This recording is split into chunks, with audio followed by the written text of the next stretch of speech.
তোমার পছন্দের একটা খাবার। দেখেন এগুলা কি রান্না করব। আজকে রান্না করব গরু মাংসের কোরমা। এই যে আমি মাংসের পিস গুলা বেশ বড় বড় করে সাইজ করে কেটে নিছি। একদম এটা সলিড মাংসটা লাগবে। আমি কিছু চর্বিও নিছি সাথে। এই যে এটা একদম চর্বি আর বড় বড় পিস কেটে নিছি। ঈদের দিন হচ্ছে চর্বি গলায়া, তারপর হচ্ছে রাইখে গেছিলাম। এটা এখন আমি আগুনে দিয়ে দিব আর তেল হয়ে যাবে। আমার আজকে কোরমাটা রান্না করব আর আমি কিভাবে রান্না করি সেই রেসিপিটাই আপনাদের সাথে শেয়ার করব। তো চলুন দেখা যাক একদম মশলা ছাড়া কিভাবে কোরমা রান্না করা যায় এবং পুরান ঢাকা মানুষরা যেভাবে করে।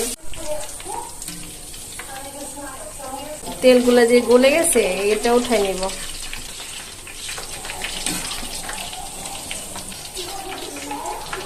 ওই যে তেলটা গলে গেছে, এখন আমি এই মাংসটা দিয়ে দেব।